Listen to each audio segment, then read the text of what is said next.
All right, welcome back to the Tank Me Later podcast, which is part of Fantasy Basketball International. This is episode 38, and for this one, I'm going to be evaluating some trades that have gone down in some Dynasty leagues. So let's get into it.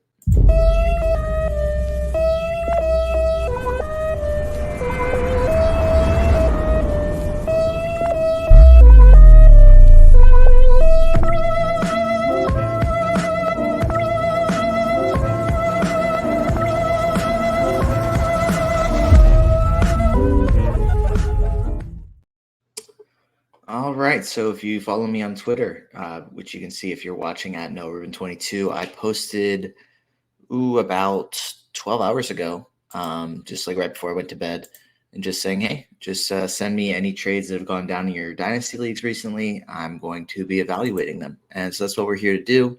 A few have even come in since I made the slides for this, so I'm not going to get to every single one that was sent in, but most of them, and the other ones I might go back in on Twitter and reply to. But yeah, so I got, I think, 31 trades to go through. So some of them, it may be quick hitters like, yeah, this is an obvious winner. Let's move on. Let's not harp on it too much. Some of these I might spend a little bit more time on. A couple of them are from leagues I'm in, so I may add a little bit of additional context. But yeah, let's go ahead. I'm going to go ahead and bring up the first one, which is from Point Made Basketball on Twitter. They do really good Dynasty content, redraft content as well, I believe. But they sent in before. I just got to make sure I don't sound like I just don't know what I'm talking about. They do redraft stuff. Yeah, they do. Okay, cool. Yeah, they definitely do redraft stuff as well. But also one of some of the best Dynasty content that there is. So they sent in two trades. This is the first one's a 16-team salary cap points league. Team 1 gets Jaylen Green and a 2025 first. Team 2 gets Steph Curry. Both players on similar salary and for 2 years. So to me, this one is pretty easily Steph. I think I'd much rather have Steph than Jaylen Green over the next 2 years. I think if this was kind of like a regular Dynasty league and you were saying, it's Steph until he retires, then Jaylen Green until he retires, then maybe you could even it out a little bit. But even then, I'm a little bit lower in Jaylen Green than most people, so I'd much rather have Steph. The 2025 first does make it a little bit interesting. I don't know all of the specifics of this league, but I think, let me see. Actually, that was a different salary league that sent in.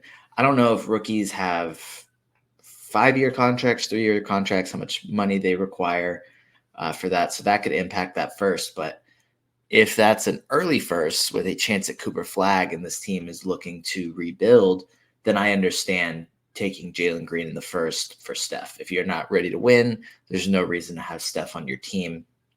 Get what value you can. It also is a points league. I need to remember that, which definitely helps out getting or valuing Jaylen Green a little bit better in points leagues and category leagues. But yeah, I think I'd much rather have Steph in this scenario, barring the chance that it's Cooper Flag with that pick. We don't really, I haven't looked into it enough to know if there's a ton of other really good prospects in that draft. I know Cooper Flag is the guy. We'll probably start looking into that class a little bit more at this time next year, maybe a little bit earlier than that. But Cooper Flag is the guy for that class. If you can get him with that pick, then I think it evens out / maybe leans towards that side. But that would be having to guarantee the number 1 overall pick. And I don't know that really does that here. So I'll say Steph Curry with this. The second trade in that league, and this was the same guy that made the trade to get Steph and DeAndre Ayton in this case, of trading away Christian Wood and a first to get Ayton. Assuming this is a win now move, I think combining these two trades together make it look even better, like having Ayton and Steph versus Jaylen Green, Christian Wood, and 2 firsts, especially now, probably considering that those firsts are going to be later picks in the draft or in the first round. In a 16-team league, I would much rather have Ayton than Wood. Christian Wood really doesn't hold any value for me, and the fact that the money is the exact same as well, so it's not like you're having to pay a ton extra of your salary cap to get a better player, just having to give up 1 first in a 16-team league, which, could still end up being a really good player, but If it's a later one, which it should be with Steph and Ayton adding to this team, I'd rather have Ayton. This next one, 10-team head-to-head 9-cat, not head-cat. Team 1 gets Jakob Poeltl and Patrick Williams. Team 2 gets Cam Thomas and a 2025 first-round pick. For me, I'm pretty low on Patrick Williams and have never really liked him. He may be a guy where if he lands in a different situation, then things work out a little bit better for him. But as of right now, I'm not really valuing him much at all. Cam Thomas has been on a tear. So I think 2025 first and a 10-team is an even better chance of getting a top overall pick. I would probably lean Team 2 in this scenario. Jakob Poeltl is probably the best player. Maybe not best player right now because Cam Thomas has been phenomenal when he's been on the floor. I know he's been injured the past week or so. But he's more of a win now piece, just really struggles with the free throw percentage. So maybe depending on punt strategies, Jakob Poeltl could make it fit. But I think I would definitely lean towards Cam Thomas and the 2025 first in this scenario because Cam Thomas is playing phenomenal. He's still young, but you also arguably have the best asset in the deal in the 2025 first, depending on how early or late it is. But in a 10-team league, it should be a pretty good player. And then from that same league, Drew Holiday and Andrew Nembhard for Keegan Murray and a 2025 first. I'm going to just, because I always do this. How do I pronounce Andrew Nembhard? Okay, sorry. I know I've even looked that up before and I totally forgot. Andrew Nembhard. There we go. Andrew Holiday for Keegan Murray and a first. Again, I think this kind of depends on team direction a little bit and like punt strategies, but I would rather have Keegan Murray in the first because Keegan Murray has been awesome this year so far and getting that first chance at Cooper flag. And if this is the same team, I'm not sure that it is, but if it's the same person getting Keegan Murray, Cam Thomas, and 2 2025 firsts, then I like that even more. Let me see if I can find that original tweet to see if there was any added context with that one.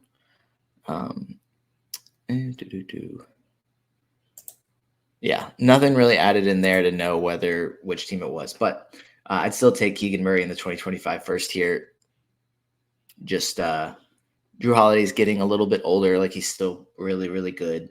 So it could be considered more of a win now move, but Nembhard doesn't hold a ton of value for me, and especially in a 10-team league. I think maybe if you get into like a 30-team Dynasty league, 20-team, like he holds a little bit more value just because you need more depth in that case. But if it's a 10-team head-to-head 9-cat, his value is significantly lower to me and really is kind of like, oh, he's a streaming option when Halliburton's out. Sleeper points league. Team 1 gets Tyler Hero and Devin Vassell. Team 2 gets LaMelo Ball. This is probably relatively even for me. I think I would probably lean towards LaMelo just because I prefer being the 1 in a 2-for-1 trade. Unless I guess the only way it wouldn't be is if it's like player and picks, but I think if it's 2 players for a player, generally I want the 1 player. Looking at this as well, we know how Sleeper operates. It's not traditional fantasy basketball. It's game pick. So you choose 1 game per week. So, I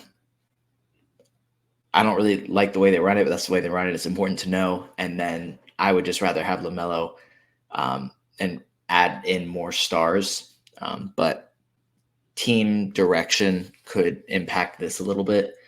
Team direction, team size as well. So like how many players are you able to roster? How many teams are in this league? Let me see if there was, again, any added context in this one. The tweets all fell out of order from when I was putting them into the slides. Just said, okay, so he's getting Hero and Vassell for LaMelo, young, and he is the youngest team in the league. So betting on short-term risk for long-term benefits. So Giving up Lamelo for those guys is kind of tough. I do really like Vassell, so I have no problem with trading for him. Tyler Hero is still really good. It is points league as well. I would still probably prefer to have Lamelo over both these guys, but I can see the justification for it. Yeah, points league helps a little as well. So I really don't think that this is dramatically leaning one side either way as well. Like, I don't think it is, but I would rather have Lamelo. 10-team keeper league, 12 categories. So they add in field goals made, 3-point percentage, and free throws made. So team 1 gets Desmond Bane, Mikal Bridges, and Jakob Poeltl. Team 2 gets Victor Wembanyama and Jabari Smith. And let me see, because I'm pretty sure this one had some added context if I can find this. Okay. So the guy who got Wembanyama is going to kind of rebuild, not try and win this year.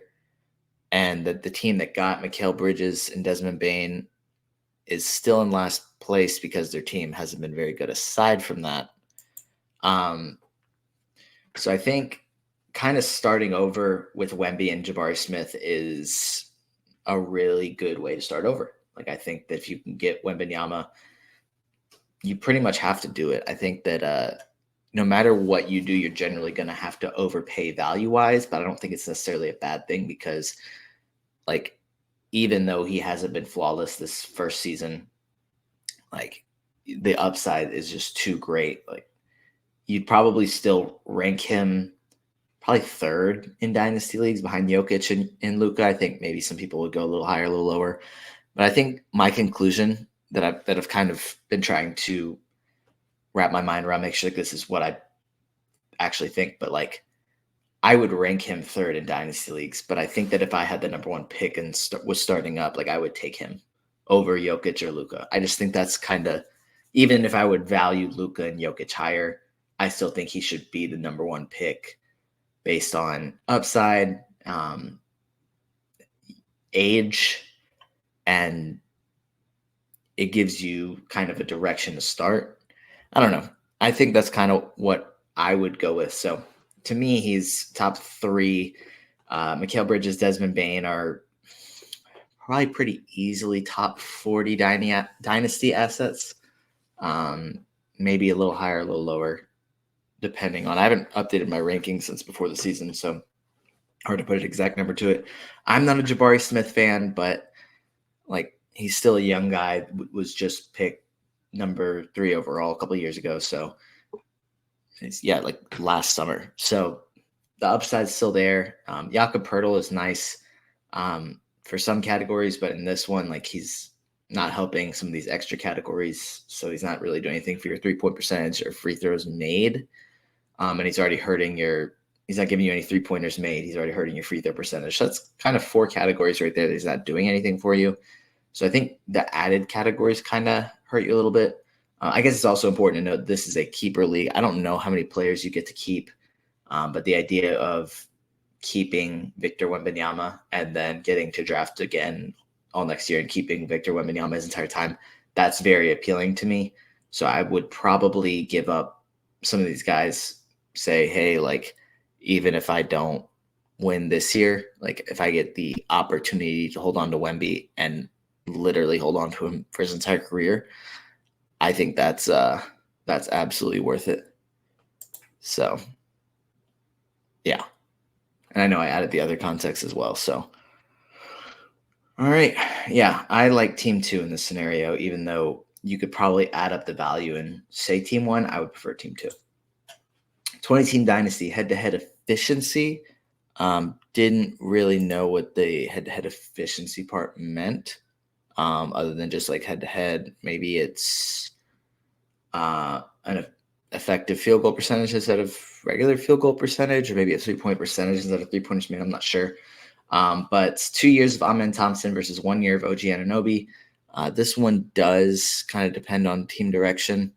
But I would think I'd rather have Amen, even though he hasn't really played much yet and he hasn't been great.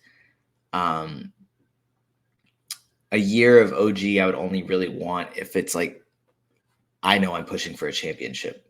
If not, then I'd rather have Amen Thompson. And we've seen what Asar Thompson has done. And Thompson hasn't really got to play yet. So kind of hoping that he can get maybe not exactly to what Asar's done, but like kind of similar production, like really good production once he's actually on the court, even if he is kind of coming off the bench this first year. Who knows how long that'll last. So I'm going to lean the young guy, team 2 here. And then Trey Young, 33 mil for 1 year of Trey versus 5 mil for 3 years of Scoot in a 2024 first. Again, this is all about team direction here. If I'm trying to win now, I'm taking Trey. If I'm not trying to win now, I'm taking Scoot in the first, because getting 3 years of Scoot, like at that point, like, I mean, Trey's right here. We'll use him as an example. He was not very good his first 3 months of his career, 3 or 4. Like he had flashes, but he really struggled for the most part. The numbers look bad. And then he really turned it on and was awesome over the final few months. So Scoot should get to that point this year, I think. And then the next 2 years after that, incredible production, in my opinion. And then adding in a first as well just helps a little bit more. But I think if I'm trying to win now this year, Trey fits those categories, even though the idea of efficiency, field goal percentage and turnovers aren't exactly Trey's strong suit. But again, team direction matters. 12-team 9-cat with free throws made, not free throw percentage. Evan Mobley for Alperen Şengün. I've seen them kind of be like some people ranking Şengün above Mobley. I've seen Mobley for the most part ranked above Şengün. I would also agree. I have Mobley above Şengün. Free throws made, not free throw percentage, actually kind of helps both these guys because their free throw percentages aren't very good. So the fact that they're not really hurting you there helps. But I would lean Mobley. I'm much higher on him, even though they're both really fun, really good talents. I like Mobley. 10-team 9-cat Dynasty head-to-head. I know that this one had some added context, so let me try and find this tweet. Okay, so Jaylen Brown for Kyle Kuzma, Herb Jones, and Brandon Miller.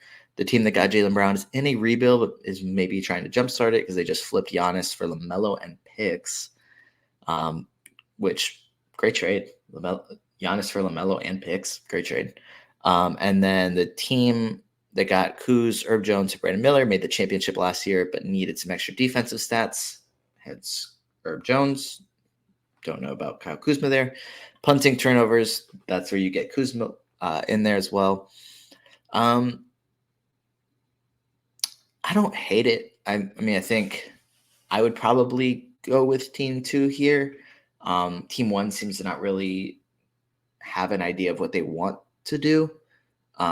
Just trying to get guys or get good players. That's fine.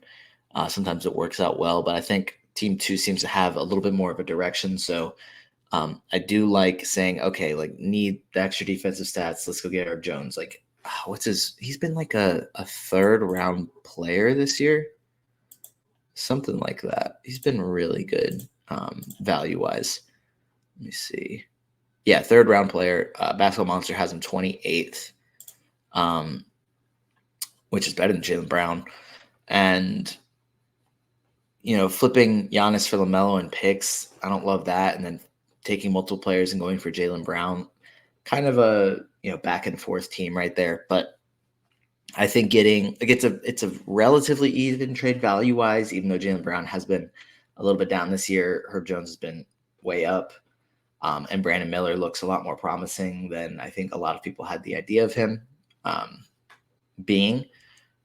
So I would lean team 2 for that reason, though having Jaylen Brown, Lamelo, and picks like gives you things to work with. So might work out okay for both teams. 30-team, $165 million real salary cap 9-cat. Team 1 gets Lamelo. Team 2 gets Giddey, Karis LeVert, and a 2024 first. I think I'm leaning Lamelo here. I know that his salary cap hit is about to go up. But I don't know. Josh Giddey has kind of worried me a little bit. I was pretty high on him coming into this year, and he's kind of struggled. Karis LeVert's fine. Like, he's not really moving the needle for me. 30-team, it does value. I would value him a little higher than like in the 10, 12-team league. But still not great just because And he's a solid player. He's a solid player.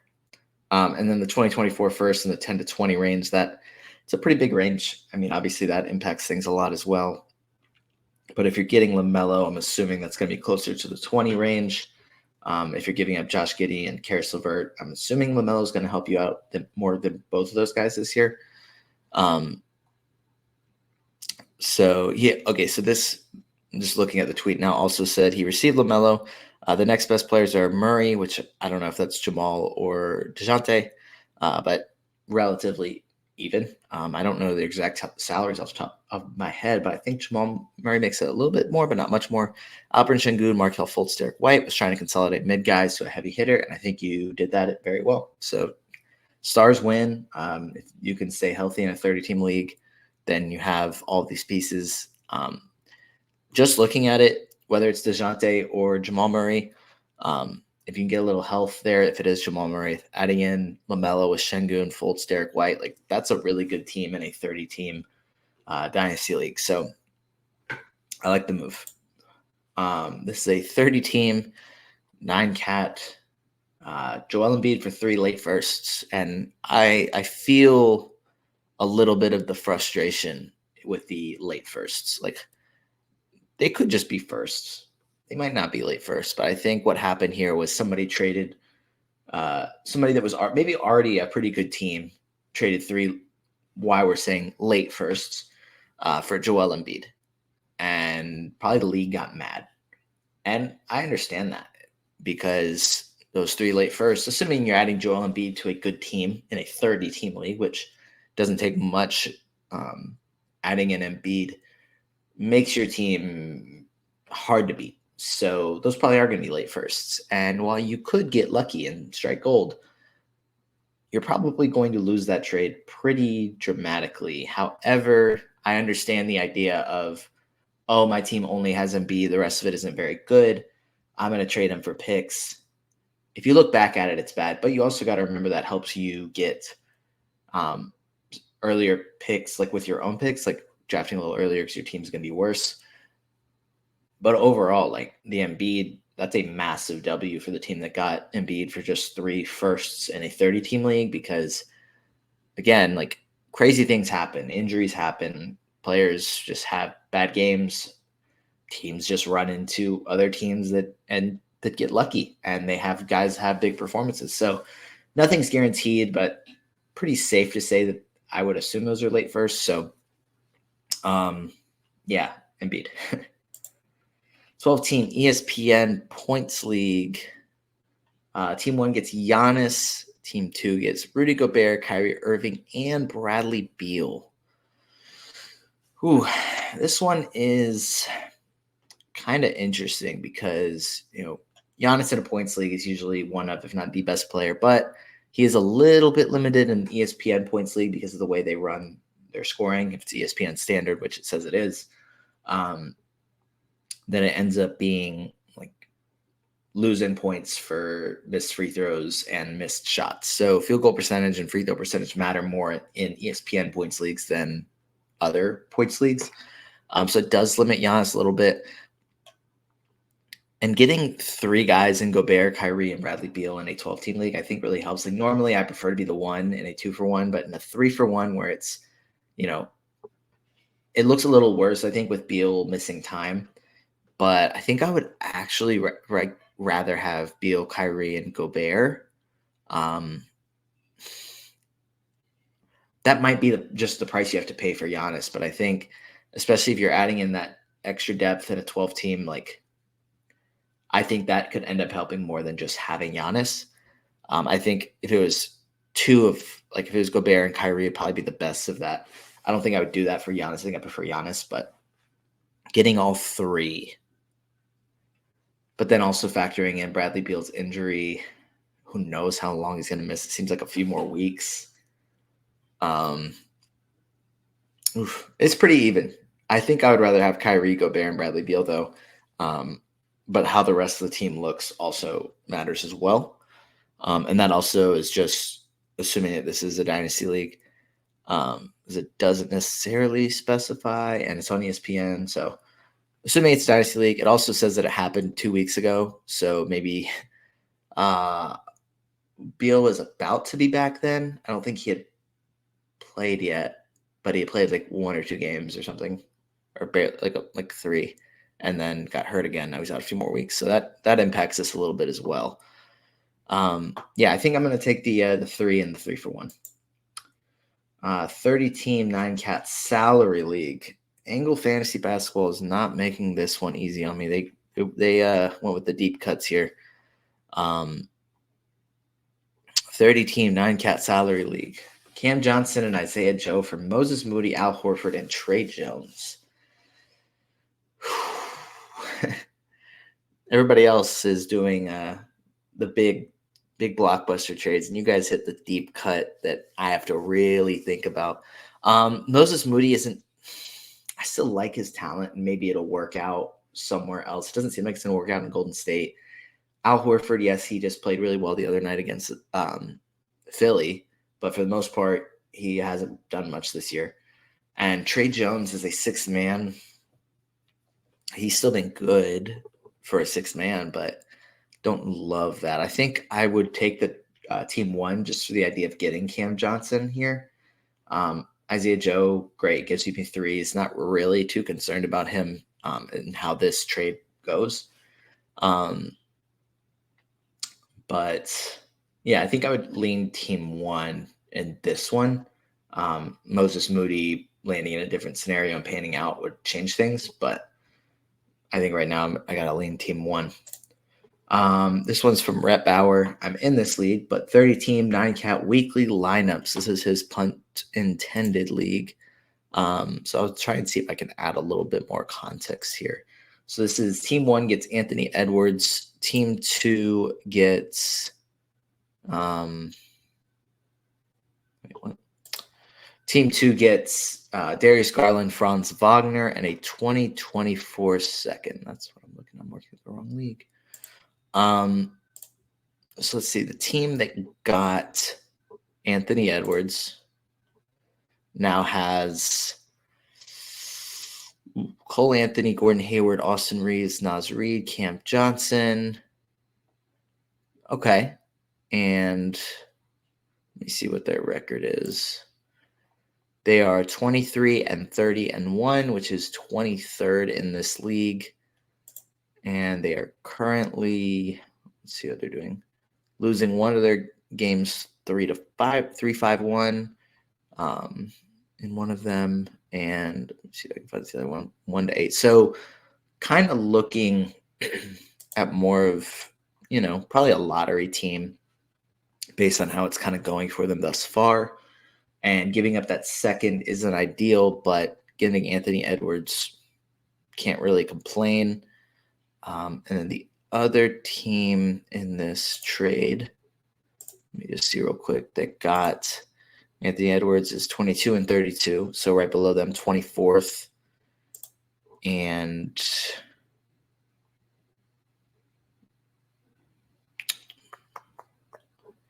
I think losing both their matchups as well. So 2 teams that are probably going to be picking kind of early in the draft, this upcoming draft. I think I'd prefer to get Darius Garland, Franz Wagner in a second. Anthony Edwards is obviously the best player in this trade. But getting Garland, who is pretty much a consensus top 20 dynasty player, whereas Anthony Edwards probably falls around 8 or 9 for me. And then adding in Franz Wagner, who I don't think his stat set or like the stat output is ever going to match just how good he actually is on the court and how much upside he actually has. But who knows? Like maybe the stats will come to the point where he's showing exactly how good he is through his fantasy output.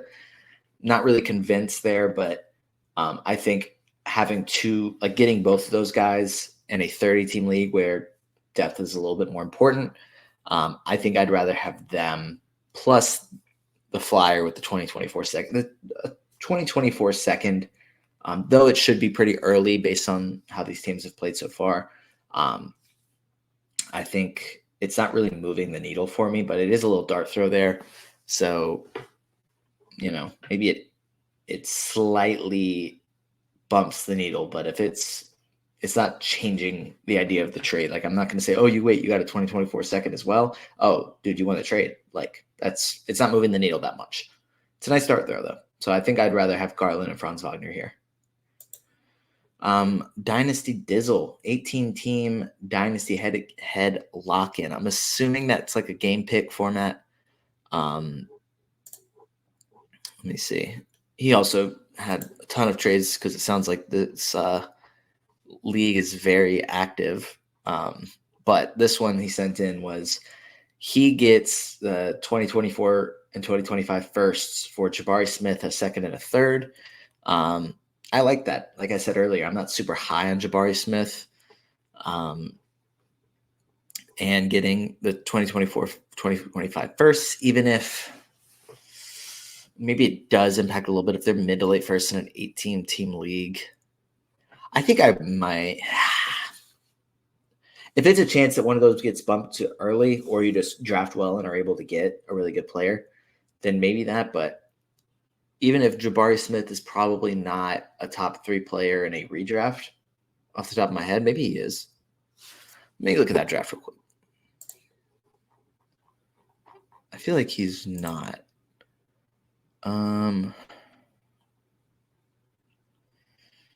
Maybe he is. I would probably go Paolo and Chet are 1 and 2 for sure. Not necessarily not order, but 1 and 2. I might rather have Keegan Murray over Jabari Smith. Maybe. I think from a fantasy perspective, I think I'd rather have Jalen Williams and Kessler over Jabari Smith pretty easily. So yeah, he's probably like in fantasy like 6-ish in that redraft. So still really good upside, but personally, I'm not as high on him. I'd rather have the picks. But if you're a believer in Jabari Smith, like I understand giving up 2 firsts for him. Like it's totally fine. So, all right. This next one is 8-team sleeper dynasty. Oh, this one was fun. The team. Okay, so it says the top team is the contender, and the bottom team is middle of the pack to lower tier. So I'm assuming this means that the team that is a contender is getting Lamelo Ball, Scotty Barnes, 2 firsts and a second for Desmond Bane, Jalen Duren, and Jalen Green. Even if it's the other way around, I think this is one where like it doesn't really matter the team direction. Team 1 wins regardless. Like if you're trying to win now, cool. Scotty Barnes has been the best player in fantasy basketball that's in this trade. And LaMelo Ball still has the most upside. Like Desmond Bane's been great. Jalen Duren's been really good. Like much better than expected. Jalen Green, I'm a little lower on, but is showing improvement. I'd rather have LaMelo and Scotty Barnes. I think it might be a relatively even trade, though I'd still prefer LaMelo and Scotty without the picks. And then you're adding in 2 firsts and a second in an 8-team league. 2026 could be Cam Boozer. Like, I think Team 1 wins this one pretty easily, regardless of team direction. All right, so this is a 6-team dynasty on Sleeper. That just makes me like smile. I think that's so fun. 6-team. Like, it's hard. Like, you wouldn't do that with strangers. This has to be with friends. But 6 teams on Sleeper, which is their game pick format. The trade was Bradley Beal, Kevin Durant, Pascal Siakam, Nick Claxton, Josh Giddey, Keegan Murray, a 2024 second, a 2025 third, and a 2026 third for Desmond Bane, Evan Mobley, Scotty Barnes, Asar Thompson. Now, we can talk about who won this trade or who I think won this trade. We will. But I think this is going to be my little rant for this episode. Maybe not my last rant, but a little rant that I want to make. And I think I've made it one other time. And I've even reached out to Sleeper about it. If Sleeper did regular fantasy basketball, like nobody would play on other apps. Like if they just said, hey, sure, we have our game pick format, but also if you really want to play just like normal fantasy basketball, do it. I would play every league on there. I love it for football. You don't see trades like this on other apps nearly as often, but it's the aesthetic of the Sleeper app that just makes everything so easy to use. Like Fantrax is like, there's more features on Fantrax, I think, than on Sleeper. Like you can customize Fantrax like no other app. Like it's awesome for that.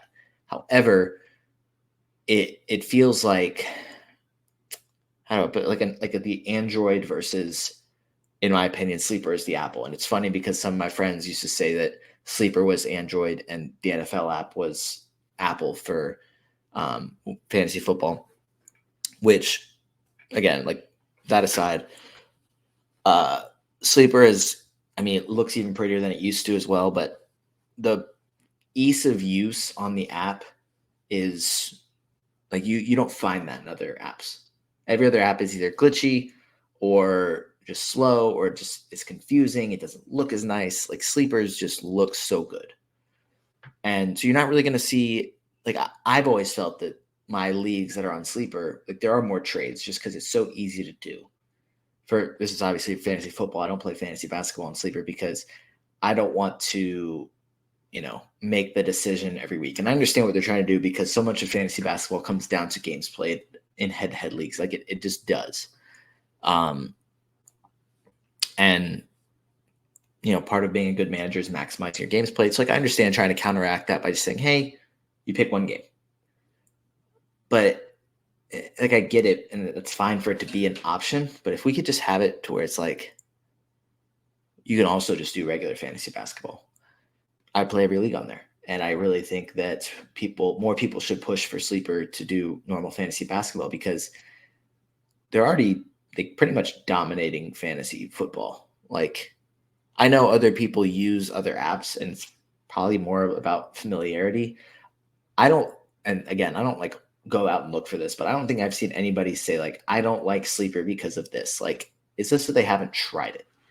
And once you try it, you're like, oh, wait, this actually makes so much more sense because the trading is easier. Picking up players is easier. There's so many more features they add in there. Everything is smooth. The app is the best fantasy app there is.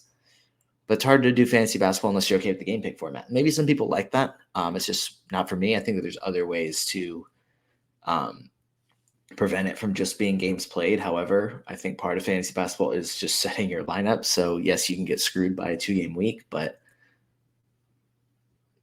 okay. What we've been doing in the industry pickup league is 4 games per position per week. So you get, it's point guard, shooting guard, small forward, power forward, etc.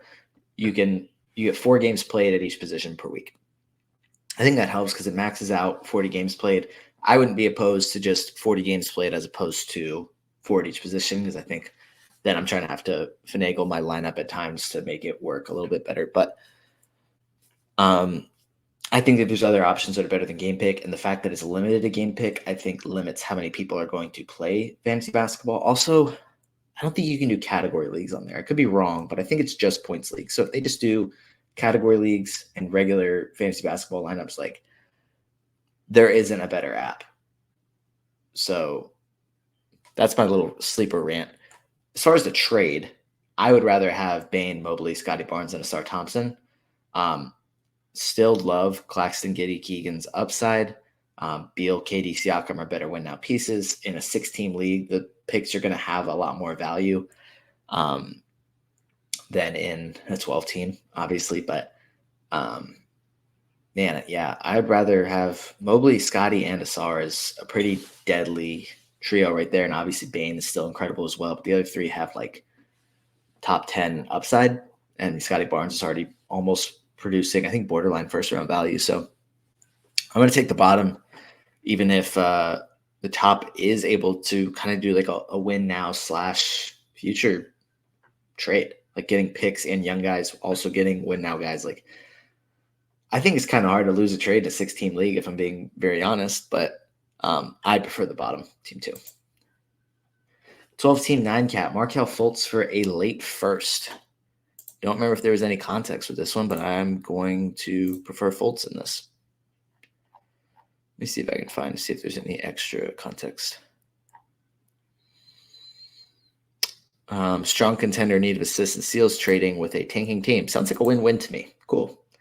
10-team sleeper. Anthony Edwards for Jamal Murray and Kyle Kuzma. I'm taking Anthony Edwards in this one.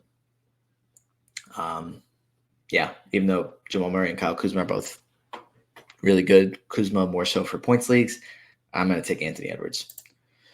Kevin Durant for DeAndre Ayton, Denny Avdija, Tari Eason, and 2 firsts. This one, I think I would take the bottom. I think taking the top in a win now scenario makes sense. You do have to give up a haul to get Kevin Durant. However, if it's a early 2025 first and a late 2026 first, that could be Cooper Flag. And I think, it's not a guarantee, but it's a 10-team early one. So it's got to be early means, in my opinion, top 3 if it's 10-team. 4 to 7 would be mid. 8 to 10 would be late. That's kind of the numbers that go through my mind. So I think I would take the bottom unless but also giving up all that to get Kevin Durant to try and win now makes sense. All right. This one is from the league that I'm running, the Tank Me Later 30-team league, which is the only one as of now. And got to be honest, it's probably the only one I'm planning to do. But we'll see. Maybe things will change. Maybe I'll get bored this summer. So this is Saturday Club on Twitter. So he really sent in these trades just to have me brag on him and the moves that he made. I'm going to show you this. This is a 2-parter. So this first trade, Tyrese Maxi, he got for Wendell Carter and 2 firsts, 30-team league. This happened in June or July. Hold on, let me pull it up because because when I saw this, when he sent this in, I was like, wait, this happened? And then I had to look back. I was like, wow, that's because it didn't happen back to back. This trade happened in July, late July, which I think, if I'm not mistaken, was pretty shortly after the draft ended, or maybe even during the draft. I think it was after because we didn't have trades during the draft. Then, so again, as of right now, looks like a pretty easy W for Tyrese Maxi, especially if I include that he gave up the 2 firsts, and I think he has the 3rd best record in the league right now. So late firsts and Wendell Carter for Tyrese Maxi. Pretty easy W, right? Well, then he flipped Tyrese Maxi and Killian Hayes for SGA and Nickeil Alexander-Walker earlier this week. Yeah, it wasn't yesterday. It was earlier this week. And because when he sent it in, I saw, wait, SGA for Tyrese Maxi? And then I had to go back and look. I was like, shoot, he really did pull that off at 1 a.m. Anyways, the Tyrese Maxi hype, I think, is something that I'm not as on board with as just about anybody else. I've seen him ranked top 20 Dynasty. I've seen him ranked top 20 basketball players. And I think that was Kevin O'Connor's list from The Ringer.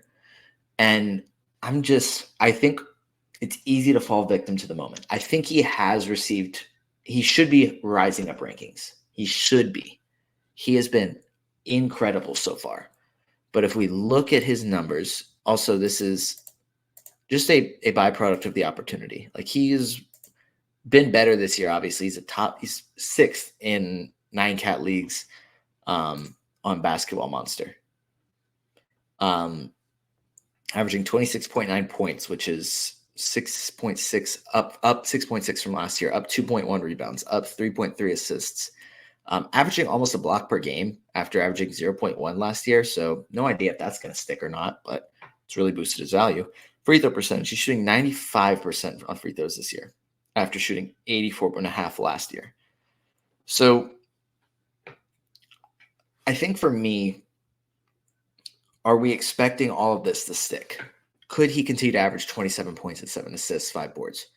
Yeah, I think he can. The field goal percentage isn't it's not like he's shooting 60%. That's why his value's up. The free throw percentage is definitely helping. I wouldn't be shocked if it drops. A 10 percentage point bump obviously helps your value. Also, going from non-existent in providing blocks to nearly a block per game definitely helps. Are we going to assume that the 6'2" guard is going to continue to average a block per game? I don't think so. Now, could he and just make me look like an idiot? Maybe. In which case, sure. He's also playing 38 minutes per game. I think that's kind of a Nick Nurse thing, is when he's able to, he plays his starters heavy minutes. So I don't think that's necessarily going anywhere, which definitely helps his value. However, I think he had the 50-point game, and he's had some other really, really good games. I haven't done a deep dive, but looking through the film, a lot of it is a byproduct of the two-man game with him and Joel Embiid, whether it's a handoff or just a pick and roll. He's getting a lot of shots out of defenses having to worry about Embiid, or getting assists to Embiid out of the pick and roll. Still a really good player. Doing well with his opportunity. Like, it's not like, oh, he's only doing well because Joel Embiid. Well, like, he still has to play well. So, like, that's like, he's still really good. I think I would lean closer to him being like top 30-ish in Dynasty. Probably not top 20 for me yet. So I'd much rather have SGA than Tyrese Maxi. I don't think they're on the same. I think SGA is a tier 2 above him. And maybe Killian Hayes over Nickeil Alexander-Walker, but it's not like Killian Hayes is a difference maker for me. So back-to-back good trades for Saturday Club. Turning Wendell Carter and 2 firsts into SGA. Great job. This 12-team 9-cat head-to-head, Luka and Jaren Jackson for Jason Tatum and Domantas Sabonis. I like team 1. I'm Luka over Tatum, and probably Jaren Jackson over Sabonis in Dynasty just because he's younger. Yeah, pretty easy team 1 for me. Giannis and Zion for Jason Tatum. This is team 1 for me as well. I think Zion has his health issues, but when he's on the court, he complements Giannis very well. Like, we know we're punting free throws. We know we're punting threes, probably turnovers. We're punting 3 categories, and we're really strong with points, rebounds, and field goal percentage. Decent assist numbers from forwards. So we just need to figure out steals, blocks, assists, really. And we should win 6 categories pretty much every week. So I like team 1 in this, especially if you're able to figure out the team building around that duo. Evan Mobley, Tobias Harris, and Jay Crowder. I think this one did have some context, if I remember, from Twitter. For Zach LaVine, Brook Lopez, and Austin Reeves. Let me see if I can find this tweet. Okay, so he said he's punting, rebounds, and blocks, which is why I thought Brook would help as a center more than Mobley. I half agree. Brook Lopez isn't as good of a rebounder, but he's one of the best shot blockers in the league. So you may not be maximizing his skill set if you're punting blocks. And in this scenario, again, assuming it's Dynasty, I'd prefer to have Evan Mobley and then Tobias Harris, Jay Crowder. Crowder doesn't mean anything to me in this trade. Solid role player, but in a 14-team league, he's probably not going to see – maybe he'll see the lineup if it's like head-to-head daily, but not really moving the needle for me. Mobley's the best player in this trade by far in Dynasty. Tobias Harris has been awesome this year. Zach LaVine has not. Brook Lopez has been good. Austin Reeves just hasn't been what a lot of people thought he'd be. I was hesitant about him, but I think he's been worse than I expected. I prefer team 1 in this trade. So, yeah, because I just don't think that you're maximizing Brook Lopez by punting blocks. 12-team 9-cat, Bruce Brown for Austin Reeves. I'm taking Reeves. 12-team 9-cat, Zion Williamson, Walker Kessler. This one depends a little bit more on team bill. I think I would actually prefer Walker Kessler in this. The minutes haven't really been there this year, but I think the talent is just too good as a shot blocker. I know we value shot blocking heavily. This one's close. I think it really does depend on team build, but Zion's injury history scares me a lot. So kind of hard to say. I feel like I want to say Walker Kessler, but then also part of me is saying Zion. So maybe it is Zion. I think it's pretty even. I'm just going to say it's pretty even. Obviously, points you're getting Zion, like from Zion way more. You're getting way more blocks from Walker Kessler. Neither's a good free throw shooter, but Zion isn't really helping you with free throws. Zion's giving you more assists. Neither of them are helping you with free throws, but Walker Kessler is only shooting like 1 or 2 per game, whereas Zion's shooting like 10. Zion's getting more turnovers. Walker Kessler isn't. Neither are helping you with threes. It depends on the categories you need. I think Zion's upside overall is maybe a little higher, but I think Walker Kessler, if you have a team built around him that's going to maximize his skill set, then I'd go Kessler. 14 Team 9 Cat, Spencer Dinwiddie, Nick Richards, and John Collins for Fred VanVleet and Jarris Walker.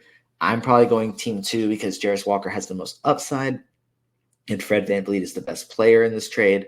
I think you're getting the best player and the most upside for 3 kind of mid pieces. Like John Collins isn't the player that he was a few years ago. Nick Richards is a backup center. And Spencer Dinwiddie's had some bad games and some good games this year. We kind of know generally that what we're going to get, even if it's kind of inconsistent. I think I'd prefer Team 2 here. Jeremy Sohan and Onyeka Okongwu from Mark Williams and Ben Simmons. Okongwu and Mark Williams I probably value around the same, even if Mark Williams is starting right now. Again, who knows? Maybe it'll be like 5 more years of Clint Capella as the starting center, but it wouldn't shock me if it's at this time next year. Like, it feels like we've been saying that for years, but kind of a wash. I like Jeremy Sohan's upside. Ben Simmons, obviously a really good talent, but he's missing a lot of time again. It's just hard to like, it was a buy low for a little bit, and now it's kind of like a man, even when he came out and showed what he can do, like another injury. It's just, it really stinks for him. And like, hopefully he can have like a nice season where he like is relatively healthy, like doesn't miss long periods of times, like miss games here and there, doesn't miss long periods of times. It really stinks for him because he is like a really awesome talent, but it's hard for me to bank on that and bank on him being healthy when Jeremy Sohan's right there and Okongwu and Mark Williams are kind of a wash. I'd probably take Team 1 here. I think that's a smarter move. And that is the last trade I have. I know that I've, again, received a few more tweets with more trades that I'm going to try and reply to on Twitter. But I wasn't able to get them into the slides before I made them. But that, I think, is just going to have to do it for this episode. I know I said a couple weeks ago that I was hoping to get some more guests on soon. With the holidays coming up, I might be able to get 1 or 2 in December, but I think we're going to try and hit the ground running in January. Get some cool guests. Until then, just going to try and give you the weekly episode, maybe a little heavier on Dynasty just because it's kind of what I'm feeling like doing right now. But maybe we'll do some redraft stuff as well and get some guests if we can. But I'm hoping to start doing, I guess, maybe just hitting the ground running a little harder in January once we kind of get through the new year. But that's going to do it for this episode. Again, you can follow me on Twitter at NoRubin22. You follow Fantasy Basketball International at FBI Basketball on Twitter. Check out the website, fbi-basketball.com. Trying to think if there's anything else you can do. I guess like, rate, subscribe, share, comment, everything helps out a ton. But that's going to do it for this episode. So thank you for listening. You just listened to another episode from the Fantasy Basketball International Podcast Network. Thanks for joining us. And for more information about joining our community, please check out our website at fbibasketball.com.